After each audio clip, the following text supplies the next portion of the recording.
Welcome to the Gravel Lot, the place where bikes are for everyone. The Gravel Lot podcast is presented by Be Free Ride Bikes Apparel, providing a fully customized cycling apparel experience to provide you and your team the attention to detail and personal touch that you deserve. And also brought to you by Grimpour Brothers Coffee, offering handmade coffee roasted weekly in small batches to give you the finest quality coffee to start your day. Choose their subscription service and earn your free bag of coffee today. Also by BioWheels Fit Studio and Workshop in Cincinnati, Ohio, offering you a full host of bike fitting services intended to provide the cycling enthusiast with the most efficient, comfortable, and sustainable bike fit they have ever had. And by the Ritual All Natural Skincare, providing small batch, handmade chamois cream, custom blended for your team or shop right here in Cincinnati, Ohio. Contact us today to learn more. And by Hand Up Gloves. Great gear, better times. Providing a wide range of apparel for bikes, snow sports, and golf in multiple designs and fits to let your personality shine. Our goal with the Gravel Lot is to inspire cyclists of all stripes to ride bikes, share their story, and have fun. We love all bikes and anyone who wants to ride them. So no matter where you sit on the spectrum of bikes, we'll always have a place for you in the Gravel Lot. And now, the hosts of TGL, John Woolry and Doug McClintock.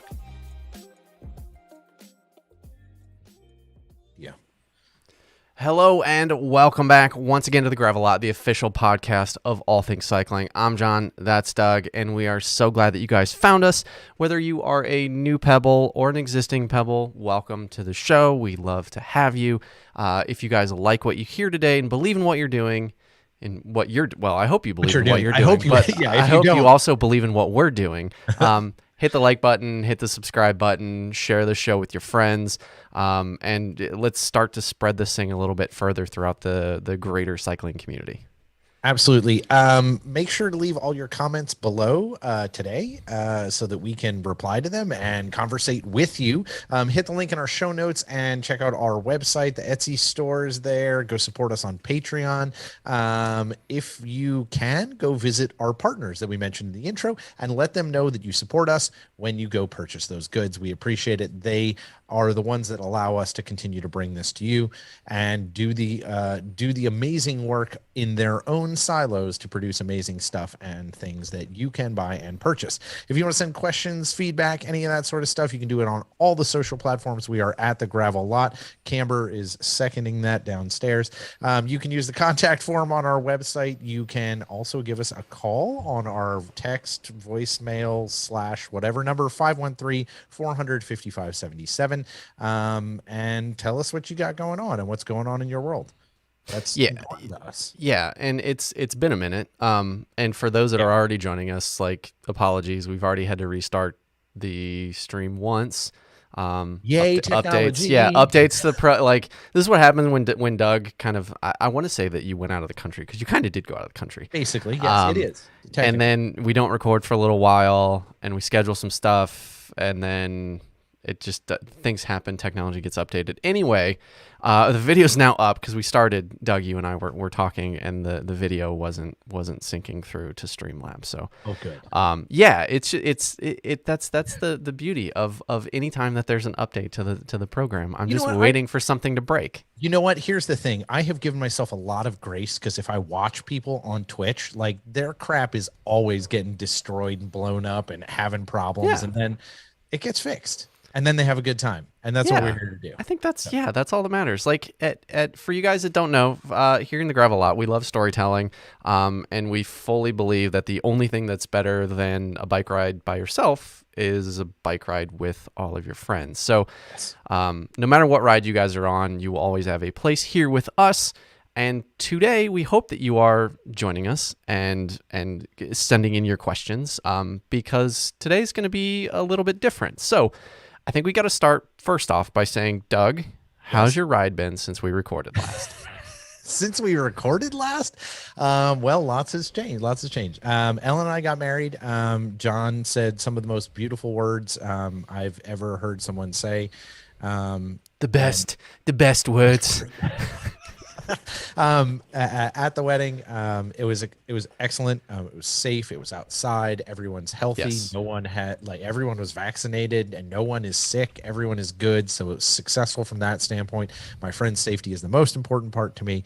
But everybody top notch, pulled it off, did awesome. It was a great time. We spent all weekend hanging out in the pool and doing stuff, and that was a blast. And then Ellen and I decided that we were going to skedaddle. And for those of you who did guess correctly prior or post, Ellen and I did travel to the island of Kauai in Hawaii and spent like 10 days alternating between doing stuff like hiking crazy trails, like apparently one of the top trails in the entire world, like a bucket list trail.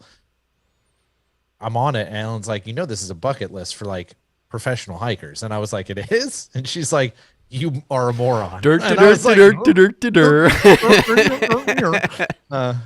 and doing that stuff and hanging out and chilling. And I would like to say a direct and personal thank you to this show and the fact that it brought people into my life, such as Ian Mullins, who lives in Kauai and is a resident there, who has lived there I think for 5 years now, and he was able to show us so much of the island that I think we would have missed out on had we not had somebody to be like, hey, you need to go over here. Yeah, no, great over here. Great Uber driver / Yelp TripAdvisor, et cetera, et cetera, et cetera. Yeah, hit him up on Google, leave him a review. Hit him up on TripAdvisor, leave him a review. Some things not kid appropriate, but if you're looking for a great adult vacation, yeah, no, for sure. Look up Ian on TripAdvisor. But also, like, just it was a beautiful place.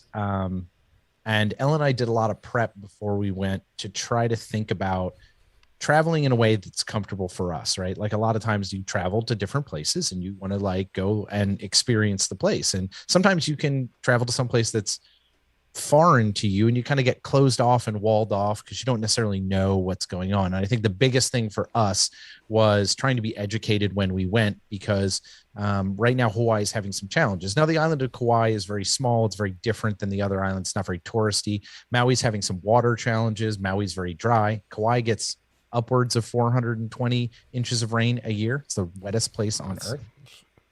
Appropriate. Yeah. We had many a laugh about that, but it is a very different place. But we read a lot about the history, and not just from what we're all taught in school, like the colonialism perspective of like, we went, James Cook found Hawaii and then was like, hey, look, these are some weird people that have weird customs, and I'm gonna turn this into a port, right?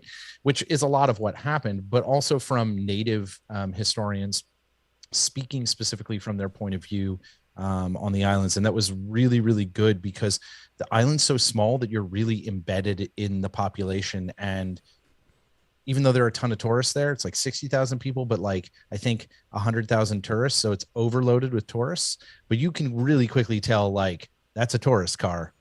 That's a locals car. I am excited though. I know that I would fit in there. And I think, John, you will appreciate this, because I've not given you this one tidbit. I know that if I ever move to Kauai, I'm perfectly going to fit in. The unofficial car of Kauai is a jacked up lifted taco. Like, no doubt, like massive, like kind of small wheels, but massively jacked up, like a body lift. Like, yeah, right. Body lifted tacos and Forerunners. Important qualification there, because there's a lot of lifted trucks on the road these days, and this is where Country Kid shows up. Don't get roller skate wheels on your jacked up trucks. No. Some of them were proper, but you could tell people are piecing it out, right? Because you can't get everything on the island all at once, right? It's very different, right? So very like expensive. Getting suspension. Ian bought a truck and they were like, hey, so do you want the lift kit? And he's like, no. No, and I'm like, dude, you're 6'5", like you could totally do the lift. Right, just slide in. You don't even need to crawl up in it. So I felt very at home seeing lots of lifted tacos and whatnot. But it was a brilliant time. We spent a lot of time together. We spent a lot of time relaxing at the beach. It was beautiful. And now we're home. So that's how my ride has been, wild and woolly and exciting and all sorts of new stuff. But most importantly, got to marry one of my favorite people on the planet. And we have an absolute blast together. And I'm thankful for all you, for all your well wishes, all the pebbles just reaching out nonstop. And thank you for your positive messages and support. Ellen and I love y'all and appreciate it greatly. So John, how's your ride been in my stead while I was turning myself into Brown Bear Doug? It was good. I think seconding everything that you said, I think everybody wants to say that their wedding was amazing and beautiful, but having like Amanda and I went up Friday, so stayed Friday, Saturday, left Sunday midday, and it everything about it was just so you guys in the sense that it was basically I don't even want to call it a resort because it's Adams County, Ohio. But yes, But it was out in the country. It was away from everything. It was quiet. It was pastoral. You guys get married under a 150 some year old tree, and just all the details, all the little things were just so reserved, not over the top. Just very much both of your guys, the relationship that I know you to have. yeah. I mean, I'm not reserved. Let's be clear. But in that situation, You need, it's why you and I work so well, is you need somebody to just, you need a restrictor plate constantly. You just need somebody blanket. to mellow. Yeah. Turn me down. Yeah. Like one of those. Yeah. I got Amanda like a weighted sleeping blanket to keep blanket. you Yeah. chill. They are awesome if you don't have one. I will get one. Other than that, and getting up at 4:30 to take you guys to the airport. Which, by the way, thank you very much. That Yeah, was you're an welcome. No exceptional problem. moment. Yeah. There are good things coming your way for putting yourself out. Other than that, I mean, such an adaptation for me starting a new job.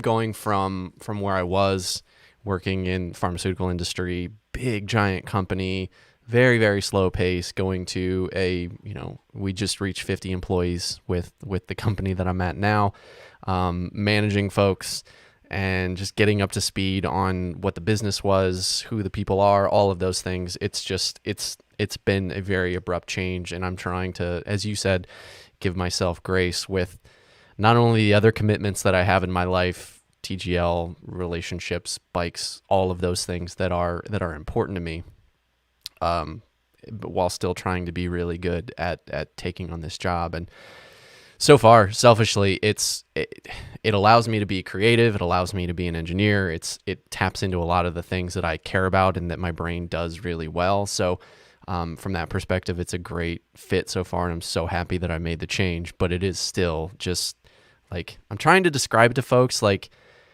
if you think about what the learning curve is, it's kind of this like parabolic arc, and then as you drive up it, you continue to get load as you drive into the steep part of the curve. And I feel like I'm in the compression zone right now, but I feel like it's easing up a little bit, so I'm starting to drive more vertically.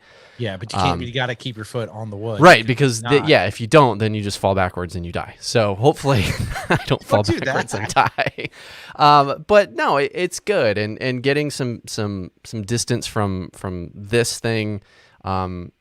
I think it was good to reset, because it's allowed me to get a little perspective rather than just continually going, because it's easy to not necessarily fall in a rut. And I don't think that TGL was falling into a rut, but it's good to just get distance at a point and start to rethink what are we doing? What are we investing our time in? Because it's a big time commitment, and I want to make sure that we're moving it in the right direction constantly, and doing things that you guys want us to do, and talking to people that you guys want us to talk to, and in reinvesting our Patreon dollars back into the cycling world in a positive manner. So I think those are things where I've been thinking a lot, and I haven't been riding my bike a lot.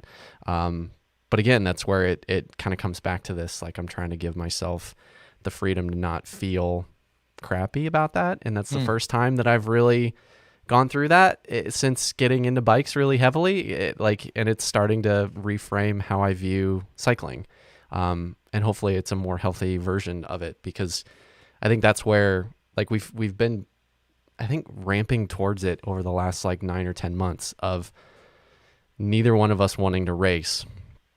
And I'm starting to try and like unravel why that is, because I am very competitive and I want to go be competitive, but competitive cycling, I was talking to Amanda about this the other day on our jog, and I wish that I could treat cycling like I treat 5Ks with her. I can not eat breakfast, show up to a 5K, Be like, go do the whatever. 5K. If I go 22 minutes, I go 22 minutes. If I go 40 minutes, it takes me 40 minutes. But regardless, like, it's about the same like time as a cross race, but I don't get that emotionally invested to where I get anxiety and stress and then think during the week I have to go do my training. And it becomes a job, and it started to really hurt my relationship with cycling, and I don't like that, and I don't want that to be the case. So Yeah. during this like reset of starting a new job and feeling overwhelmed with responsibilities and things like that, I'm actively trying to constantly tell myself, and this past couple weeks has been me constantly trying to remind myself, like, no, you don't have to do it. Do it when you want to do it and when you have time to do it, and it doesn't hurt any other commitments, but you don't have to do it. I think that's interesting, because I've certainly had that. Like, I was away, I didn't have my bikes, right? Even though Ian's a cyclist, we didn't bring bikes or anything. We just hiked and stuff. And so it's like, Right. oh, now your dogs are going. Yeah, they're excited. Yeah, mine were just going. But I think it's interesting because I've started to adjust the way I'm looking at it. And I think we have been creeping over this over the past 9 months as we're starting to reevaluate what we're doing and how we're looking at it and where cycling lives in our lives, right? It's not the only thing. And I think it has changed the way, and this is tough to say, that I look sometimes at people who, for them, cycling is the only thing. And it makes me concerned, because I'm like, hey, how well-rounded are you being, and how well are you taking care of yourself and the other people around you? And you know what? There are people that I know who can, like, full bore cycling, and still maintain the other pin pieces of their relationship. Endlessly impressed by those folks. I'm amazed, right? But there are people, for them, they can do all of those different things, and they are able to, like, kind of hold that together. And I think that's kind of amazing, because I'm not that person. So for me, and I want to, because this is important, this is where we're kind of in this odd crux. For me, and I think this is what you do too, John, is we tie our worth sometimes to our physical capabilities, right? To our physical abilities. And whether that's going out and doing a race, or being able to go on a 60-mile ride, or do a 100-mile ride, or do whatever, right? It is very common for humans, especially ones that are competitive or in a physical activity, to tie physical achievement with bikes, right? Well, and it's a really easy measuring stick. It's like, if you think, like, thinking about dressing up in full kit and going for a coffee ride. You and I did one not that long ago where we went and got donuts, and we probably consumed twice as many calories as we burned. That's great. And never went faster than 18, even on descents. No. But there were two people on that ride that asked us how far we were going that day. Mm-hmm. And, like, even something that simple is, like, quantifying all of those things. And then when you pile racing on top of it, it becomes even more complex. And as, like, I grew up playing all kinds of sports. I was always, like, travel baseball, like, I was doing the more, like, elite level traveling sports. And that's kind of what my relationship with sport has been. But that's where I come back to this, like, 5K thing. How do I reestablish what competitive cycling is, similar to me being a slow jogger? Like, you have to move beyond tying your sense of self-worth to your physical ability, because guess what? Could be gone tomorrow. Right. You have no control over that. Right. Well, and for me, it's a problem, because I easily spiral down that space, because I'm like, well, I'm just not good enough, or, you know, and so for me, I've had to relearn that piece of it. And this is where we have a question. I got texted a question. And the question is, what is your current relationship with bikes? And we're talking about that. And I think the more important part, and this is what I want to ask you, John, is how do you see or hope this relationship evolves in the future for you? What do you, like, if you could sketch it out, like, what would you want it to be like? Well, so I feel like this is good timing for this show. And full disclosure, we were supposed to have a guest. She unfortunately had to cancel because there was a family emergency that she had to tend to, and Sure. there's so many things. Obviously, as we're talking, there's so many things that are more important than bikes. So that one is like, okay, you have to go handle that. That is more 100%. important than talking on our little podcast in our little weird corner of the internet.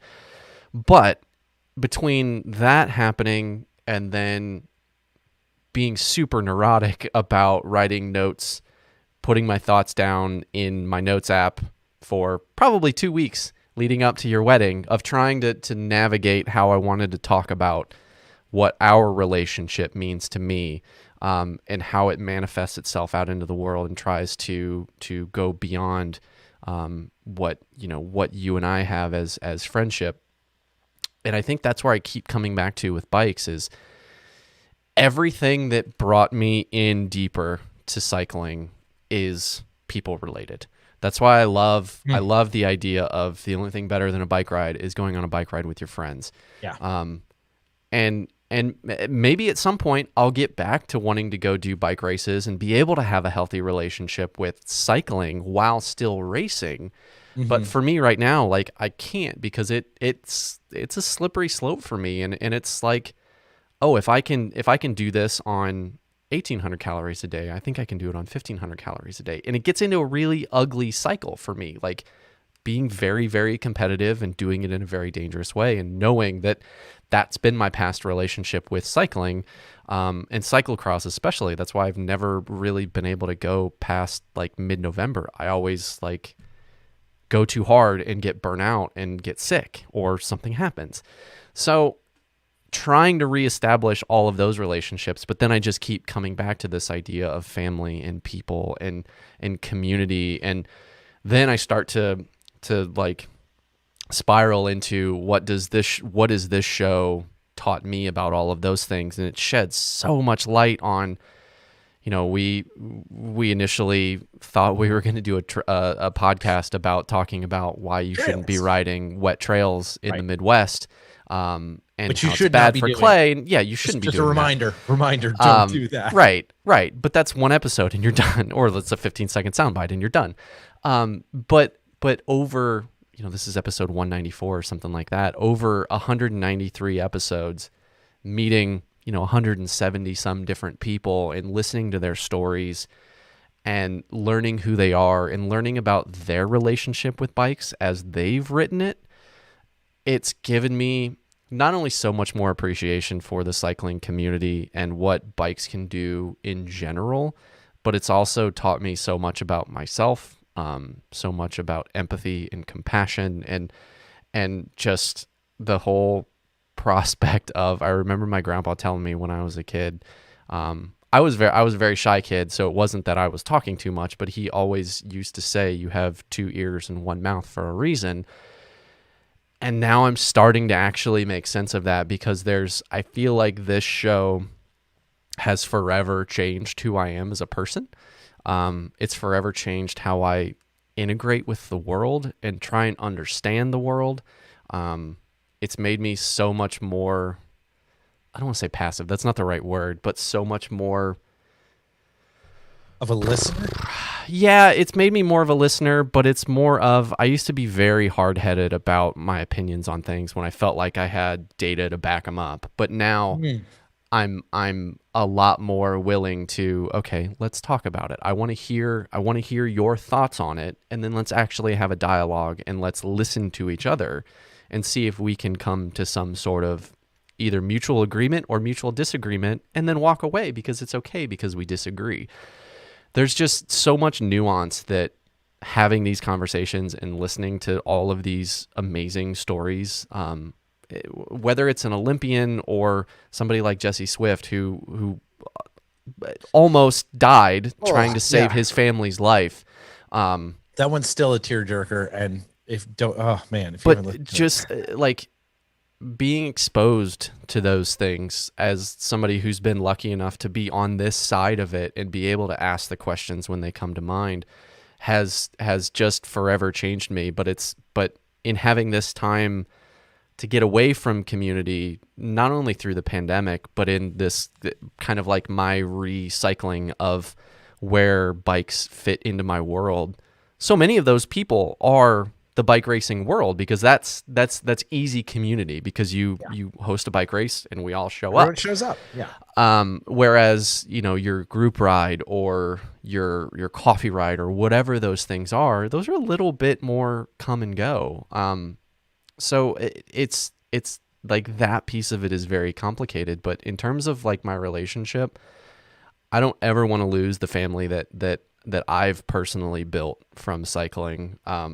They have taught me so much about myself, whether it's conversationally or on the on a race course, or things that they've just taught me about bikes that we've had conversations on bike rides or things like that are just they're irreplaceable pieces of knowledge or just moments in time that you just want to capture and put into a jar that I wouldn't change those things for the world. And that to me is where like I think looking forward is how can I put myself in positions to be doing more of that and to be less of an introvert in those situations and allow those experiences into my world versus kind of where I feel right now, where I feel kind of insular, not by anyone else's choice other than my own. So I think that's my very, very long and meandering way of saying, like, Oh, John. I'm trying to unravel what that is moving forward, but I Right. can say with extreme confidence that the whole reason that I keep coming back to it is not those things, those inanimate objects hanging on my wall. It's you guys that send us your questions, that send us comments and say hi at bike races and ask about Amanda and I think back to 2018 when in our first season, and we're like still recording in either Doug's house or my house, and how many of you guys that didn't know me reached out and asked about my wife after her surgery. And like those small moments are everything. Like there's so much more than winning a bike race. I've only won one bike race in my life and it felt awesome, but having people that found you somehow through the internet and listen to what you said and then have taken an interest in your life is like, it's irreplaceable. And I want other people to feel that way. John, that's beautiful because that's how we found each other, right? Some dumbass named Butch Farrell was like, "Hey, these guys need to work together." And Right. little did you know, he was making a lifelong friendship, and that's what this is, right? Everything that we do in our life is just a means and a pathway to meeting new people and creating new relationships. And I agree with you wholeheartedly. This is like quite legitimately what keeps me coming back to bikes. It is, yes, I enjoy riding a bike. I've always enjoyed that, right? That's a thing. But it is about the people that we meet and the relationships that we build from that. And I went out to King's for Lionhearts this weekend, right? One of our favorite events, and always just kind of the fun kickoff where everybody's like, I don't care how I'm finishing. I don't know. I'm gonna race 6 races today and see what Right. happens, right? Right. And it's just one of those kind of spots. And it was interesting, for the first time in a long time, I felt okay being in a race and not racing. Like even 2019, like I didn't race much and I felt really weird because I felt like I should be at every race. And I was struggling against where I wanted to be, which is kind of where I'm at now versus where I was and where I thought it was important for me to be racing. I thought it was important for me to be doing those things because they were the things that were expected of me, or they were the things that I needed to be doing, and I even struggle with this, like coming out of like the presidency of Cora, like where do I fit in that space and how do I continue to navigate that?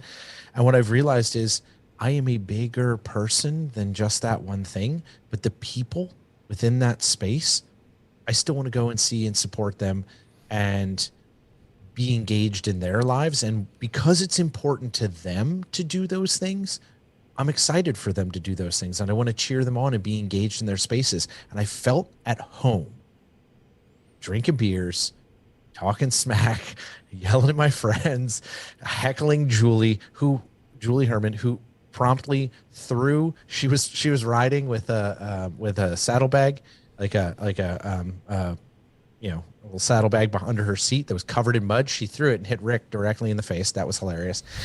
Like these are the things that I missed out on when I was in an uncomfortable space, and it felt so good to be back in a space to be like, okay, this is comfortable for me to be here participating in a different way, you know? So what? Okay. So what do you think has led you to being comfortable in that space? Or not? Maybe not necessarily that's a destination. Maybe that you're more comfortable. Maybe that you're not 100% there. Oh, I'm totally not 100% there. Um, I think it's like really the past year and a half of just being in a pandemic where there is no up, there is no down. Everything is so super sideways, to realize that the, just like you said, John, the people and the interactions that we have in this life are the things that actually matter to us. It doesn't matter if it comes on a bike. It doesn't matter if it comes while I'm behind turntables or whatever, like any of the millions of things I've done. Right. This pandemic really shone a light on like, hey, those people were in your life at a time in a space and you shared something, and I still share those things. And so I think I spent a lot of time reaching out to those people who have mattered to me and engaging in conversations sideline, outside of doing bikes or outside of doing music or outside of doing whatever, and putting emphasis on those relationships as the part that matters, and letting those people know that they matter to me. And I think that has been the thing that has allowed me to be quieter. I think I've changed a lot. I'm a lot quieter than I used to be. I mean, I can still turn it on, but I'm less comfortable turning it on, because a lot of that is turning it on for a reason. Yeah, I think that's Defense mechanism, and well. I know I Yeah, use it that way. but I think that's something. So I love that he says first time listener. Coach Mayhew sent in a question. He's over here texting me too. Yeah, sent in a question asking us how. Let's see what the y'all of 4 years ago would think of where you are now, and I think about, so I first want to address this from my perspective, looking at my best friend across the way here. 4 years ago, you were you were not even on the downward slope of a failing marriage. And I mean, I was, to be clear, I was yeah, very well, much you on the didn't. downward slope. I wasn't willing to recognize that. Yes, that. Yeah, you weren't. Yeah, you weren't there to realize that you were already going down the hill. But just thinking about who you were as a person then, and how much noise you kind of had around you, just from it being very clear that you weren't the you that you were supposed to be, for good or bad, whatever reason that is. I'm sure there's tons of psychology and you can talk to my therapist about right this. other things that are involved with that being the case. But there was just, and I think that's where, knowing you now from who you are now versus who you were when I met you, I feel like that quietness is really who you're supposed to be and who you've always been. And then the noise was like reaction to being uncomfortable and not happy with being in your own skin. Yeah. And it's not like, it's not to say that like TGL has been responsible for getting you there, but I think if you start to butterfly effect it out, it's a big chunk of it. Dude, you haven't used that phrase in a hot minute. I know I have. Thanks for coming back. That's a callback. Yeah. But just thinking about the simplicity, like I was talking about, of listening to other people's stories and hearing how folks like Jeremy and Jake have struggled with redefining who they are as people after being athletes. And again, thinking back to season one in Georgia, she was just in the process of defining herself as a mother, still kind of wanted to be a bike racer, but just wasn't there yet. And like hearing how those things get unpacked and just having the perspective of listening to other people be comfortable in the uncomfortable of like, I don't know, but it's okay because I'm going to figure it out and it's going to be fine. Yeah. I think that's a big thing. I think it can't go without being mentioned for any of the I don't know if it would be eagle-eared or eagle-eyed, whatever it is, the eagle-eyed pebbles out there in the world. There is a reason that we chose to play TGL Live while Doug was on his honeymoon as our kind of interstitial episode to get us through the time of there, because that's Ellen came to that. She like that was the first time, that she was in crutches, sat in the front row, ditched her friends to come to this thing that they didn't want to come to it, and she came anyway. And she brought them. They just got drunk and heckled. But it was not what she was planning on, or that all of the friends were planning on doing that night. But she wanted to come to this thing, and it. I mean, that alone is absolutely watershed in your life, because the things that she's brought into your world, I mean, they're without measure, and she's such a good companion for you that like, thanks, dude. Those two pieces alone are massive. Like when you find your person, it's an absolute game changer.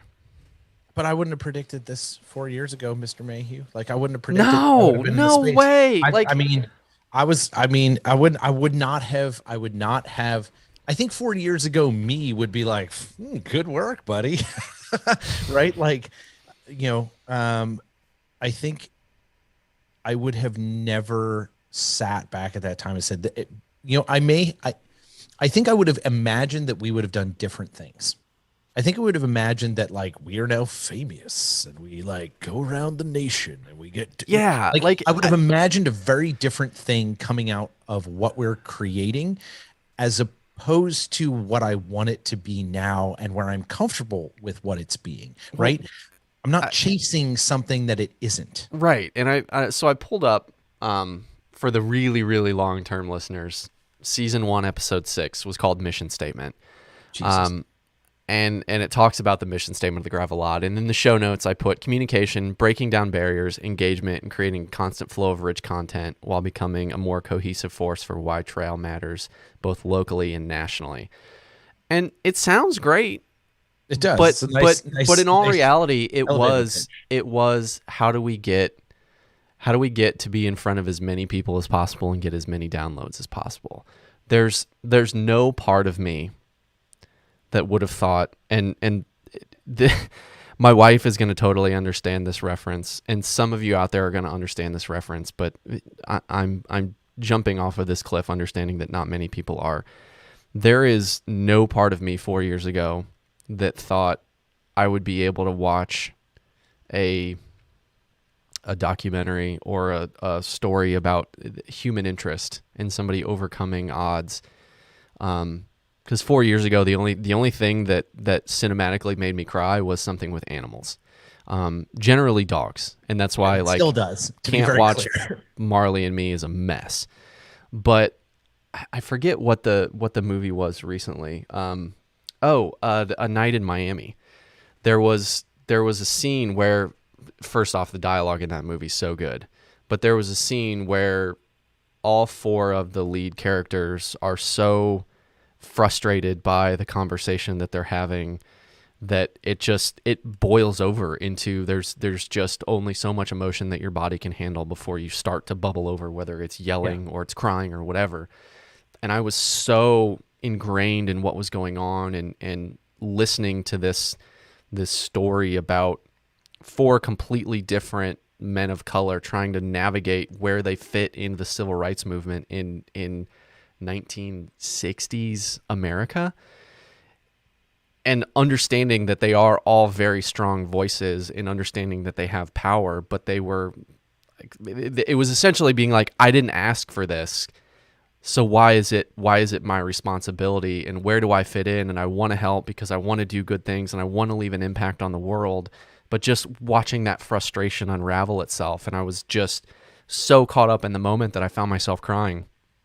And I think like the idea that being able to be moved by human interest, by someone's story, by somebody overcoming, or just by somebody succeeding and being so happy for accomplishing whatever they wanted to accomplish. Those things move me so much more now than they did when we started the show. They And do. I feel like it's so much down to simply exposing myself and hearing these individual people tell their stories, becoming invested in who they are and becoming friends with them, and realizing that every single person is living their own version of that, and how much I care about the dumb, silly things in my world. Everybody else cares about all of the dumb, silly things in their world just as much or more than I do. Right. Could you have predicted that you would have gotten to the point like that you've turned into a giant softie?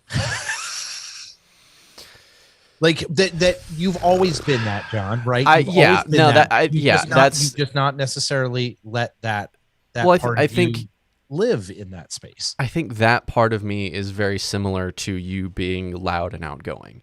The very silent, reserved. Yes, I am an introvert, and I'm not comfortable walking into, a party with 60 strangers and walking right into the center of the party and becoming the life of the party. I'm going to be a wallflower. That is who I am. But the very reserved, not wanting to share how I feel about something, not wanting to be emotionally available to, I don't want to say strangers, because there is like you got to put some money in the bank to get a withdrawal.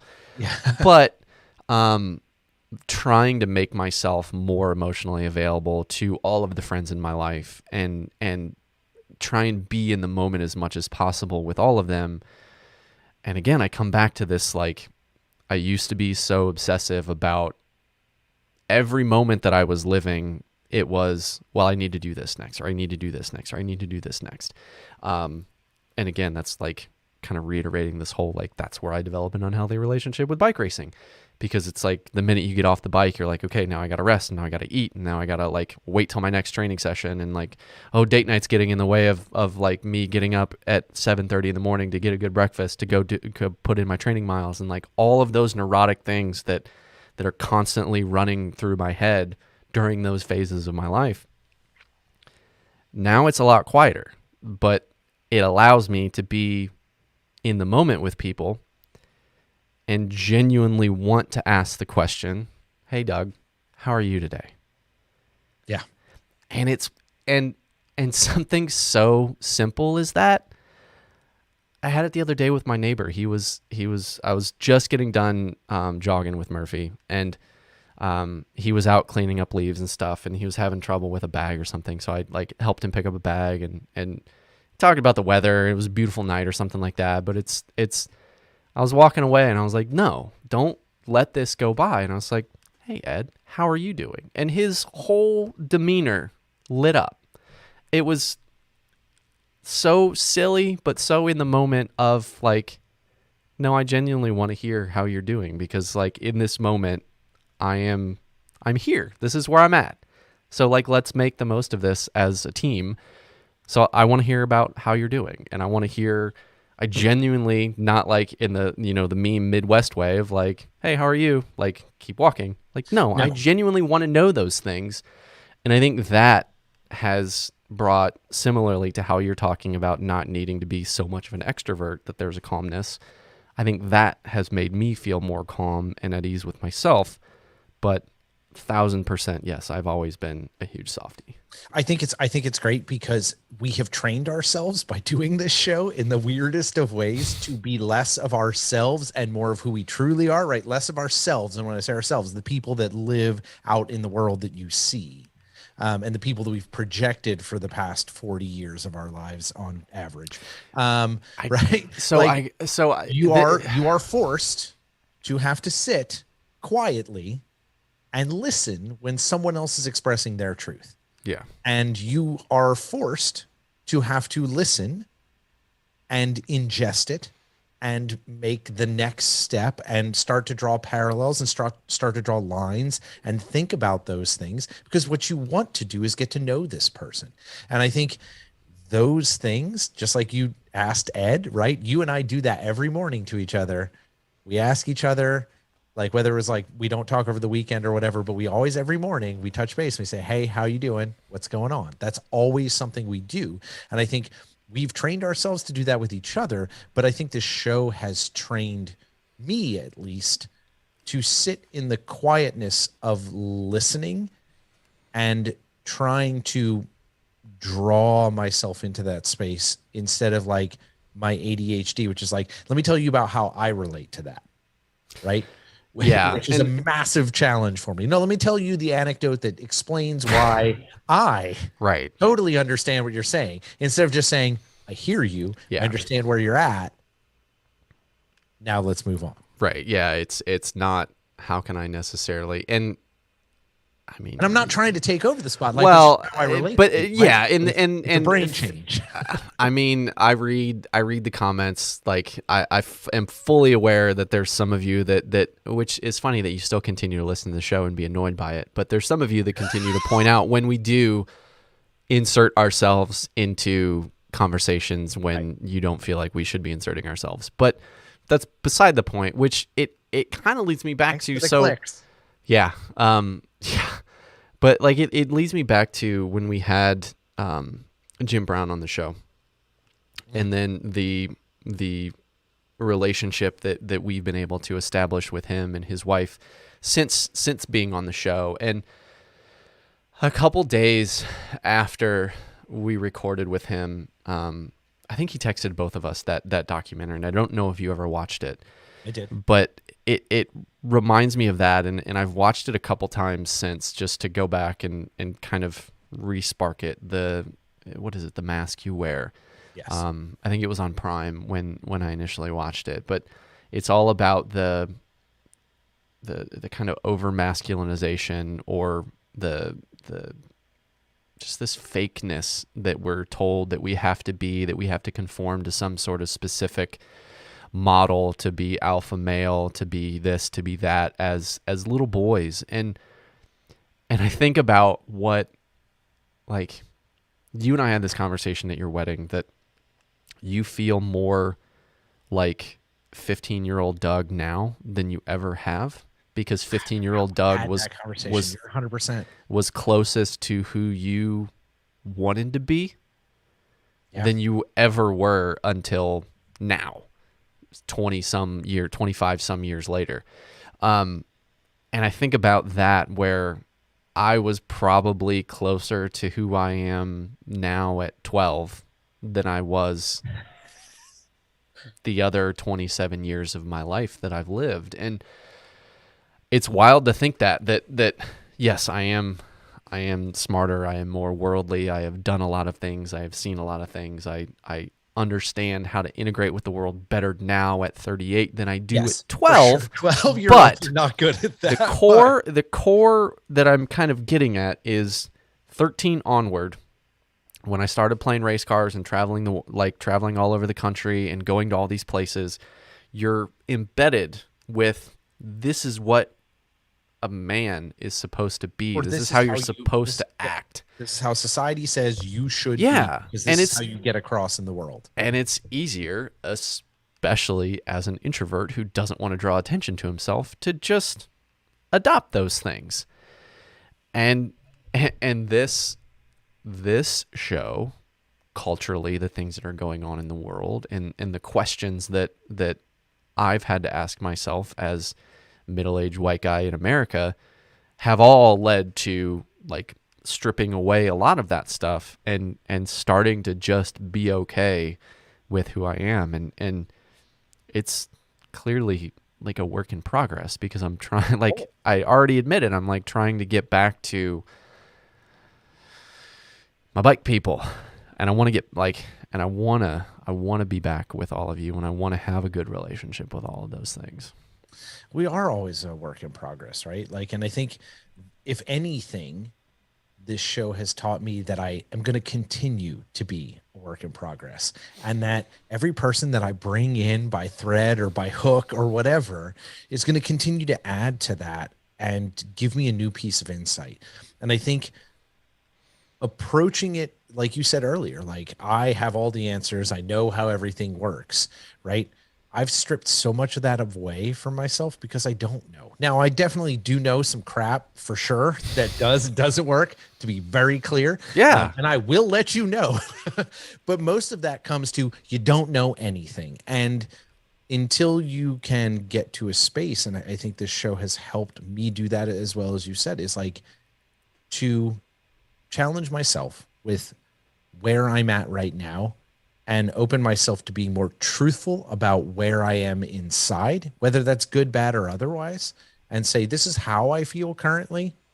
Change my mind, teach me, let me learn, let me be open to those things. I think that has been the greatest like learning from this for me, is to be able to absorb and get things in. And so I think it will always continue to change, and I'll keep growing through this process, but I don't want to ever stop it, because we have such an opportunity to continue to expand our circle of friends and awesome people that come in contact with us, that give us these learnings and teach us about the people we should be, we can be, and we will be, without pretense, because we're all just sharing our story. And when you get one little piece of someone's story that you can like kind of pick out and be like, ah, that resonates with me, that's the thing that keeps me going on.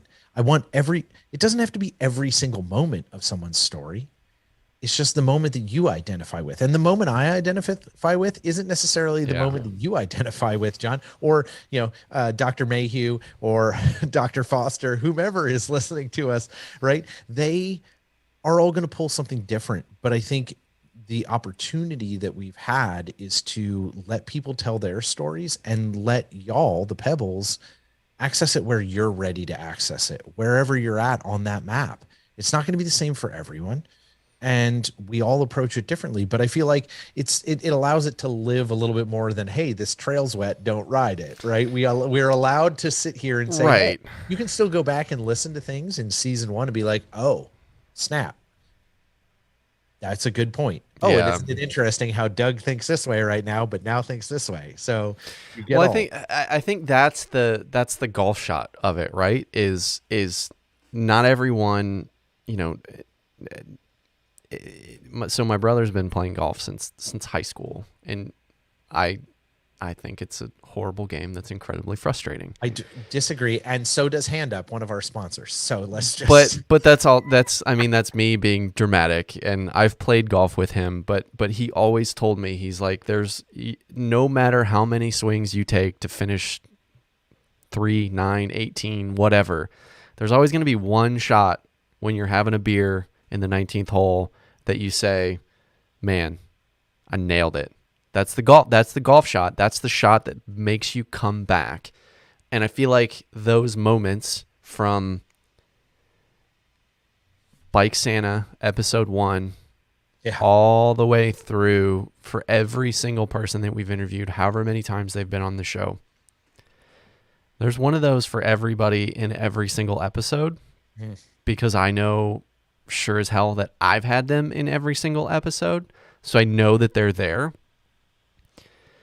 But those are the things that keep people coming back. And I know that we're onto something, because the, couple 100,000 downloads that we've had. And if you start to do the math on a 2-hour podcast, like, I watch how long people are watching our YouTube videos. I check how long people are listening to our podcast. Like, you guys are digging it. Like, and which tells me that there is something for everybody in every single episode to go back into and dig into, whether we're making a new show every week, whether it's every fortnight or Fork Knife, or It's every day. Like it doesn't, to me, it doesn't matter because those pieces are always going to be there. And it's not, there's no part of that is because Doug and I are great interviewers. No, none. It's because that every single person comes to this with their own unique story and unique perspective. And that to me is the beauty of this. And that's why, like, I love doing this every time that we get to fire it up, technology aside. Technology be damned. But I think that, and then I think about, okay, well, what's next? And what do we want to do more of? And then I just keep coming back to the golf shot. What is the next iteration of the golf shot? And to me, the closest thing that we've had to anything different than what this is. I mean, full disclosure, I think before we even started the podcast, I said that we should be doing live video. So I think it took us 3 seasons to actually get to a point where, like, I was resistant. Right. Yeah. So I think it just took that long for me to convince Doug to just do it. But it also probably took like 6 months of recording during a pandemic to try and get him convinced that we should do it. Anyway. You won. Clearly. But the only thing that I think has even come close was the yet to be released. So we did the Alma Gravel Grinder video. We did Black Fork video, but the things that haven't been released from Alma are the post-ride rider interviews, which are the live video version of the golf shot doing a true gravel lot interview after we rode for 2.5 or 3 hours started as strangers, ended as friends, asked them questions after the ride of what brought you here, why are bikes so important to you, golf shot every single time. Like that, if I don't know what that looks like moving forward, but for me, that's the only thing since sitting down and having moment after moment after moment with earmuffs and a microphone in front of me that has actually moved me to that extent. I mean, I think those are the things we're looking for, right? We're going to keep doing the show. That's happening. Like, sorry, y'all are going to have to continue to listen to us. This is how this works. And we have some awesome guests lined up for the rest of the year. And it gives people a reason to complain. Right. Do you want something to complain about? Come on down to the Gravel Lot Here's some more food. Here's some more stuff you can enjoy. But I mean, we have some really good guests. We got some returning guests. We've got some new guests. We've got some really far-ranging folks, and we're really excited for that. But also, I think one of the things I'm looking at is, yes, we also we want to get back to the thing that brought John and I together, which is not just this show, but which is making an actual change. And we talk to a lot of people who make change and who make change in their own area. And, one of the things that John and I have done is try to make change in a larger space and try to think about how do we affect change in a larger space. And you know what? There's a lot of crap in the larger space that we can't, pardon my French, fucking change. I can't go rebuild the UCI. I can't go rebuild USAC. I cannot do those things. That's not up to John and I necessarily to do, or are we capable to do? But it's not without lack of trying. Correct. Very, very clearly. But I think that taught us that lesson.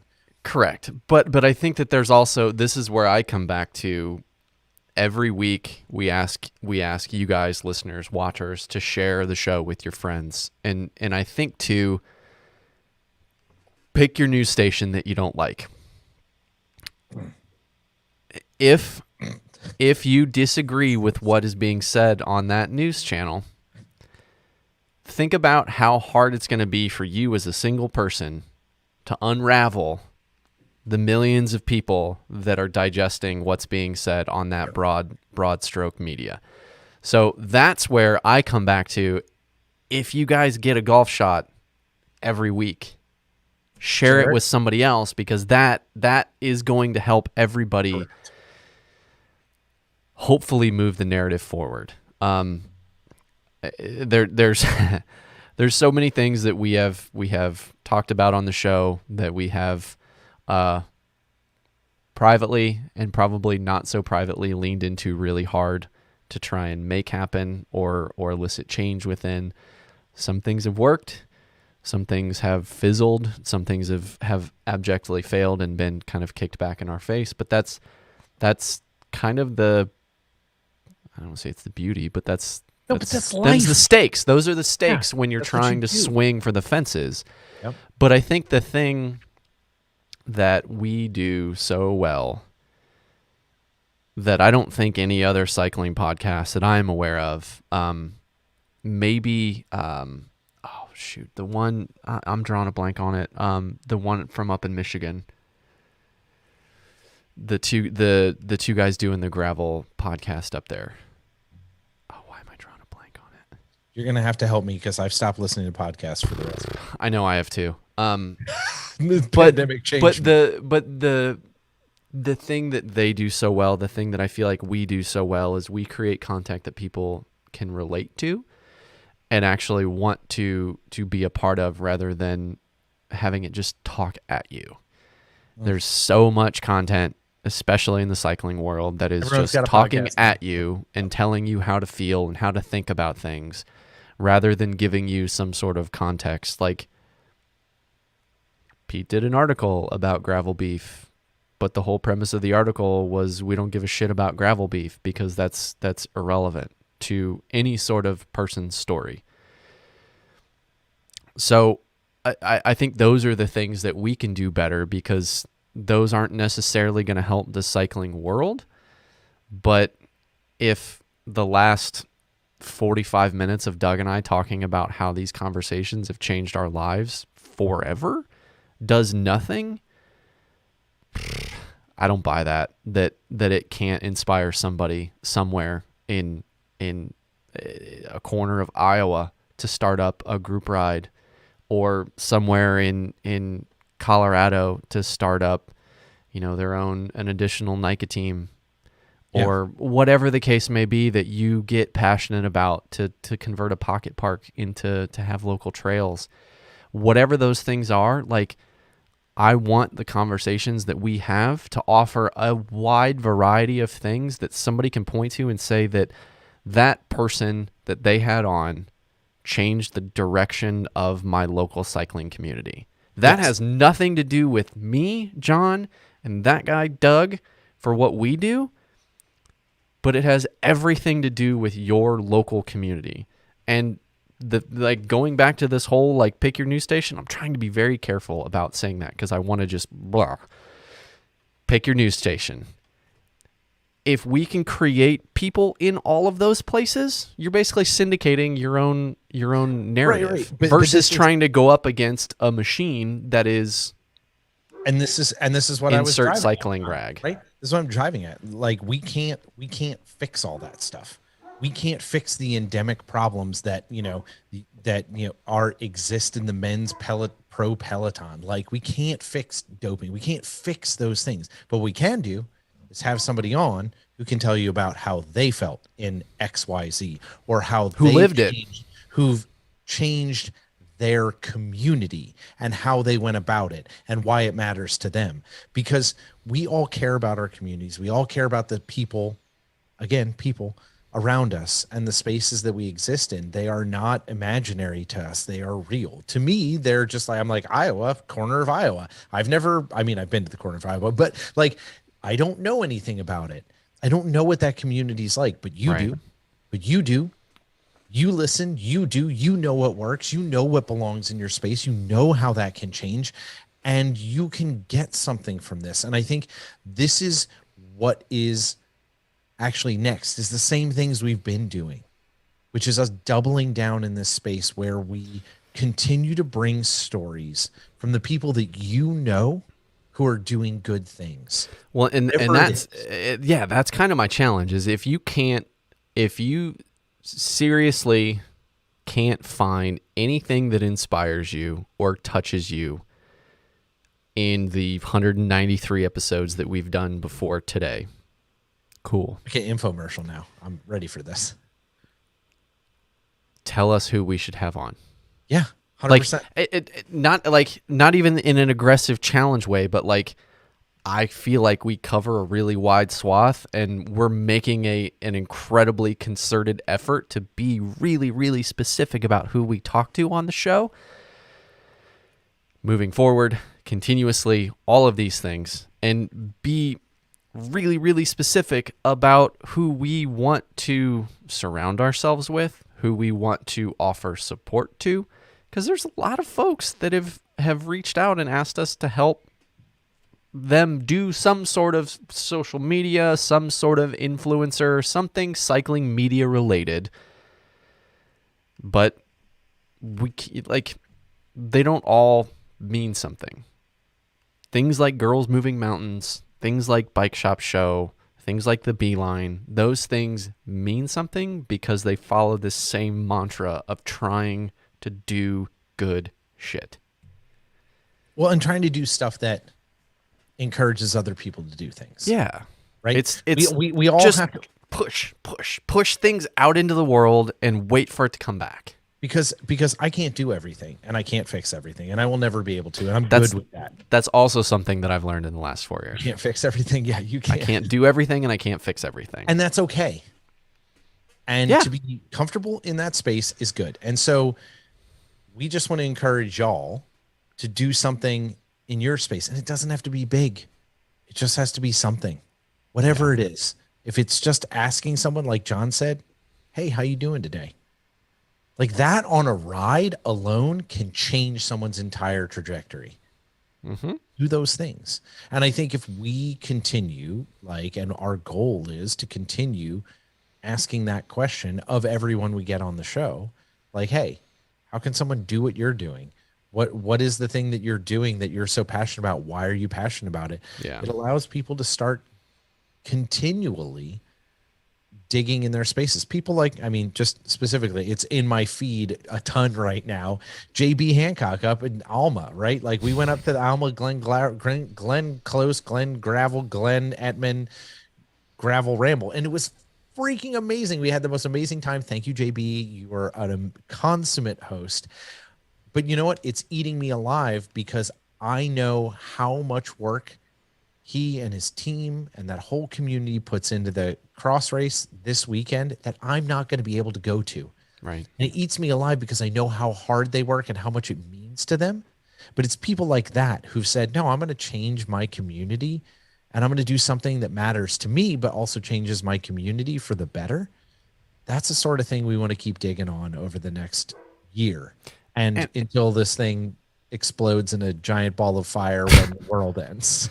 And it's not, and thinking about JB specifically is we talked a little bit in the Alma video recap with him about it, but not every race, every event needs to have 10,000 people in it. They just don't, because going to Alma Friday night before a Saturday event and then leaving on Saturday, I wouldn't have expected in 1,000 years to think that 24 hours would give me a good enough sense of what that city is to know if the things that he's doing have any impact. Well, but it legit did like that. Within 30 minutes. Yeah. I mean, where we got dinner, they knew what was going on tomorrow. They were excited that we were there from it. They got even more excited that we came all the way from Cincinnati to come to Alma, Michigan. And then JB shows up and it's like a celebrity has arrived. Yeah, and and not, if you want to do it to be considered a celebrity in your neighborhood, like cool, good on you. But that's not his thing. The excitement that was there and palpable when people found out what you were doing, the smile on their face when they were talking about how this little gravel event was celebrating their little college town community and putting all of these businesses on display for these people to come in from. They were stoked if people were coming in from 30 miles away, let alone a couple hours. So it doesn't, I think it's so easy to get caught up, exactly like Doug was just saying about where, season one, where it was like, we're gonna get a million, we're gonna be Joe Rogan, we're gonna get God a no, million please, dear downloads God, no. Don't. every No. episode. I'm only talking about it from just an I analytical know. I know. perspective, I not know. any Not any no ivermectin. ivermectin perspective. Um, but we're gonna get all of these, we're gonna get all these downloads, we're gonna get people to give us free bikes, and we're gonna be able to travel and ride bikes with people and blah blah, like all this crazy stuff. And it's like, is that actually making anybody's life better? Like, No. outside of when somebody gets done listening to that or watching that 1 hour 15-20 minute piece of content, is that actually, is that doing anything? Move Like, the needle. Yeah. yeah, does it move the needle if you're just trying to do it to get people to download it as much as possible and make something that can go away in 30 seconds? I just, No. And John, to be very clear, as two people with the privilege we have, what the fuck else are we going to talk about? Like, how the hell else do we move the needle? We are two middle-aged white guys in bikes. Like, let's let other people tell those stories. no, that's Inspire other that's people. I What are feel we like going at to that build point, that inspires people? Like, we don't have we're not like a space of people who are historically underrepresented in cycling, right? yeah, None of that is us. So yeah. how do we can't operate in that space genuinely?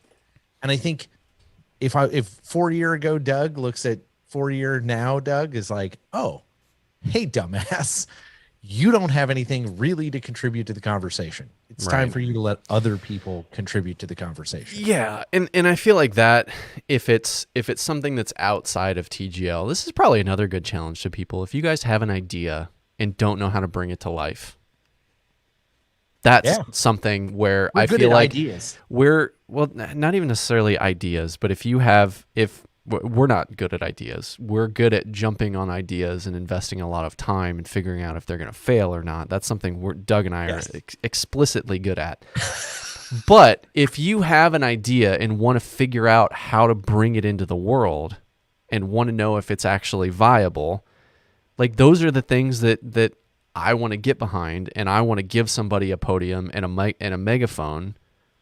Like, there's not been anything more gratifying than someone like Jen Malik 18 months ago sending Doug and I a text message saying, "Hey, I have an idea. Would you guys be willing to help me put a business proposal together for a podcast about NICA?" It's like 1,000% yes. 1,000% yes. And I don't outwardly want it to be a TGL thing. I want it to be your thing. Like, how can we give you everything possible to go be successful? Those two are flying right now, and it is Yeah, and I love it. I love it. wonderful. But that's all we want to do, right? I think so.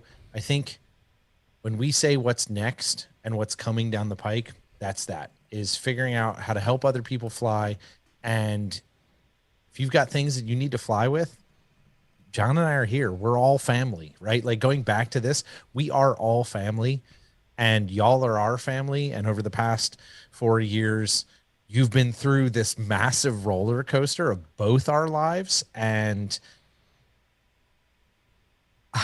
I don't know if I would have made it through this roller coaster without y'all and John. But I'm glad that we're here. And wherever we go from here, we're with you and we're behind you 100%. So let's figure out what the future looks like together. Let's build this space that is the thing we want to see, the place that is welcoming and open and available for others to approach in the way that we all believe it should be deep down inside, and the things that all the people of all these years have taught us to really, really internalize. Let's build this place together as a family. Let's do that, and let's go forth. That's what's next, is all of us working together to make this place so much better. Can't fix the things we can't fix, but we can do the things that we can do locally, together, supporting each other and lifting each other up. And we need to be doing that. So that's what we're here to do. And that's what we want to continue to do, because y'all have saved me. Y'all have saved John. We would not be the people we are today if it wasn't for y'all. And we're deeply and completely thankful every single day of our lives. And we tell each other that all the time, how lucky we are to have all of you. Yeah. And we're ready to forge forth. So, you know, as all of that stuff has happened in the past couple years, we're just so appreciative to all of you. So I think one last period on this, and then we'll oh, we both get to answer the takeaway question today. Oh, So it's the first time fantastic. we're We gonna have a get to do that. takeaway? Yes.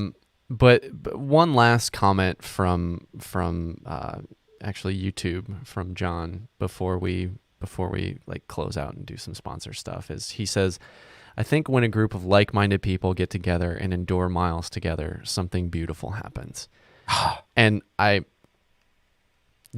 can't, like, from Hands up roller coaster. from everything, from everything you just said, from everything that we've both just talked about for the last hour and 10 minutes, all of those things combined are sharing miles. You share so much with somebody, whether you realize it or not. And I think in doing this podcast, it's doing so much of the same thing, that I hope you guys are seeing that, and I hope you guys are feeling that as well.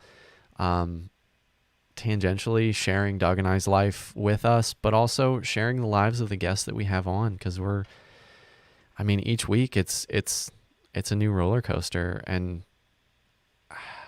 man, we wish you guys were here.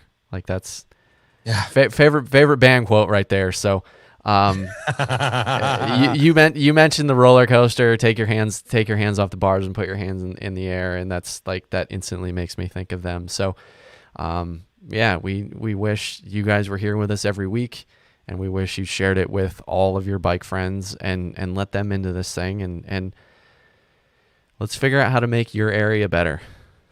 Yeah. Make it more into the world that you want it to be. Agreed.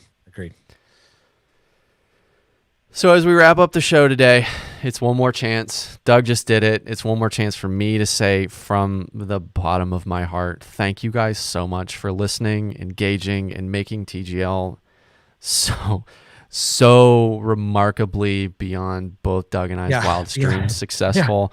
Beyond anything we could have imagined. Without you guys, we could not keep bringing this stuff to you every week, because we would have run out of gas. It's not even to mention the Patreon supporters who are helping us actually fund this thing, but you guys are listening, by downloading, by sharing, by watching. All of you guys being a part of this are allowing us and giving us the gasoline to keep fuel in the tank, to keep doing this, and to keep digging, and to keep making it, because if we can't make it any more clear, it's changed both of our lives dramatically. And I feel like made both of us such more well-rounded people, who are now the people I think we're kind of supposed to be, but always a work in progress. So we encourage you guys, head over to our partners. We're going to get ready to tell you who they are now. Hopefully by now you've been listening for a while and you know who they are. They were at the intro of the show as well. Go visit them, support them, thank them for supporting this show, because they care about this thing just as much as you guys do. And in the notes when you're making your purchase, put them, just say thanks for supporting TGL. Absolutely. And first but not least, see, it's a special one.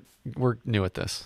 No. First, but definitely not least, our wonderful friend Adam and the entire team at BFRB Cycling. BFRB Cycling Apparel has been producing apparel for us and for a number of amazing teams throughout the United States over the past several years. They are amazing, fully customized, tailored kit to your needs. Do you need different fabrics? They can do that. Do you need different sublimation? They can do that. If you check my Instagram story, you'll see me rocking some local kit from some friends of ours, the fine Noodle family, as it were. Go check it out. But all this stuff, BFRB has done an amazing job. Head on over to bfrbcycling.com and take a look at how they can get you, your team, your friends outfitted for 2021 cross season, 2022 spring season, whatever you're looking for. BFRB Cycling can make it happen. They are legit and wonderful. Thanks, bud. And if you guys are in the need for, which I don't really know, I feel like how can you call yourself a cyclist if you don't appreciate fine hand-roasted coffee? I mean, I hate to be How can you call yourself a cliche, but human? yes. How Yeah, can I you call think that's yourself a better. human if you don't appreciate something that is small batch, lovingly made by hand for specifically for you, but also gives back to great causes? And for that, follow the link in our show notes and head to grimpourbrothers.com and get your hands on amazing premium hand-roasted coffee that gives back and supports good causes. So grimpourbrothers.com, go to their blends page, read through not only where the beans were sourced, how they're roasted, but also what a portion of the proceeds that from the sale of that bag of coffee goes back to supporting. Whether you want to pick by what type of bean you like, what type of roast you like, or what type of thing you want to go support, you have all those choices. But Dan and everyone at Grimpour Brothers it's truly a testament to putting your money where your mouth is, that they reinvest so much money back in doing the things that they care about and that they want to change in the world. So for everything that we just got done talking about, Yeah. Hopefully Dan's living it, folks. Yeah, he's living it. I think all of our partners do that. That's the reason we call them partners and not sponsors, is we want to partner with the people that are actually trying to put the good things out in the world and bring you guys amazing things, but also do something to try and lean in and make the world a little better place. So grimpourbrothers.com. Go there now, and if you sign up for the subscription service, you will get a free bag of coffee, and there is nothing better or finer tasting than a free bag of coffee. No, I agree with that. I mean, I feel like maybe free cheese, but we don't have a sponsor for that yet. That's Free something to candy? ask. No, free candy is definitely a van thing. That's not cool. Don't do free candy. We don't do. I mean, if it was Swedish Fish and Nerds, like I don't think either of us would John, that would complain. be John Sorted. Yeah. Yeah. I'm here for Swedish Fish. Just too gummy for me. Give me Yeah, I thought that was your thing. Sour Patch Kids. Sour Patch. Okay. Yeah. That's yeah. Too gummy, the Swedish Fish. They take too much toothiness. Okay. Too much All right. toothiness. It's like al dente pasta. Hello. At any rate, Full circle. last but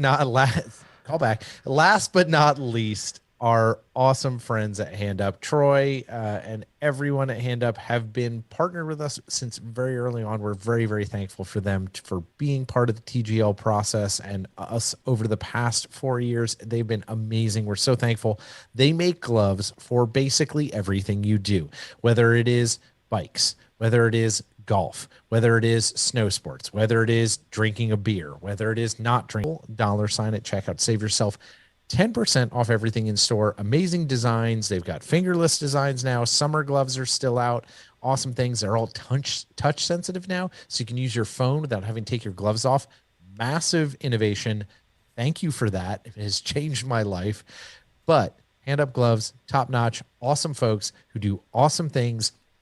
Gloves that are gloves that give back, gloves that now have kids sizes, so many good things that Hand Up does. We're so glad that they've been partners with us for all this time. Hand Up Gloves. Link in the show notes, Pebble $sign. So we haven't made it clear by this point. I don't really know how much more clear to make it, but I guess I'll try. So we absolutely love hearing from all of you guys, whether it's your comments during the main portion of the show when we're doing it live every Tuesday night, 6:30. Or if it's sending us an email. Tuesday night, right? Yes, every fork knife. Whether it's sending us messages on the website, social media, leaving us comments, leaving us a like, or just downloading and subscribing to the podcast. Like, thank you so much for doing all of those things. We love hearing from you. So please reach out to us at thegravelot.com. Find us on YouTube, Twitch, Facebook, Streamlabs, Twitter, Instagram, all those places, depending on whatever your cup of tea is. We try and make ourselves available, even though both of us are trying to cleanse a little bit from social media. But if you send us a message and we get a notification, both of us will race to try and be the first one to read it and respond to it. So yes. please do that.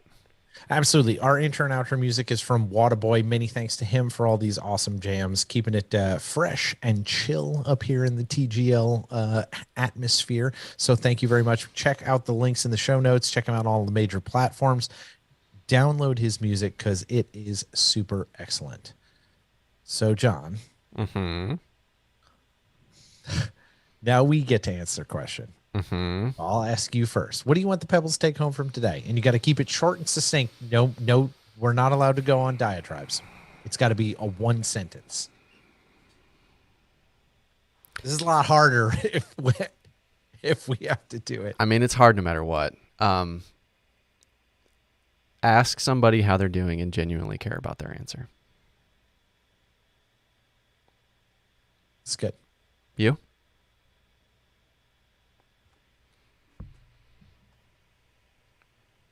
This is where we just cut out the silence. Yeah, she cut out. So you sound like you're snappy. Yeah, exactly. I do. I do that in editing. Lean into being uncomfortable with the person that you are. That seems open-ended. Yeah. Okay. They don't all have to be succinct. No. I mean, it's open-ended enough. Right. Lean into being. It's not a period. It's an ellipsis. No, it is. Lean into being uncomfortable with the person you are. A lot of different ways you can take that one. I know what it means to me. Lean into being uncomfortable. So, we've answered our own question. Right. For the first time. That's pretty good. I think so. Pretty pleased. It's pretty enigmatic. I can't even say it, John. Can you say it? Enigmatic. No, I can't do it. Enigmatic? Thank you very much. Yeah. Let's just don't ask me to say emergency use authorization because that's as fast as I can say it. So it's okay. I get it. Right. Thank you. Thank you for solving my problem of not being able to speak English. Always a massive thanks to all of you Pebbles. Thanks for being here. Thanks for spending time with us tonight. We cannot do this without support. As John said, click the button, subscribe, gravelot.com, all that stuff, and become a Patreon supporter. Today, we'd love to have you aboard. We were able to get some people to get some questions in ahead of time tonight. So we try to drop that stuff, and we're going to try to be more diligent for all you Patreon supporters in space.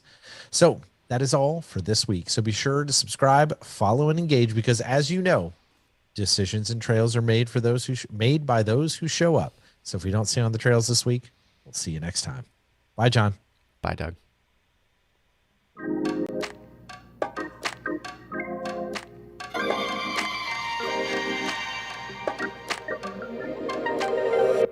Thank you.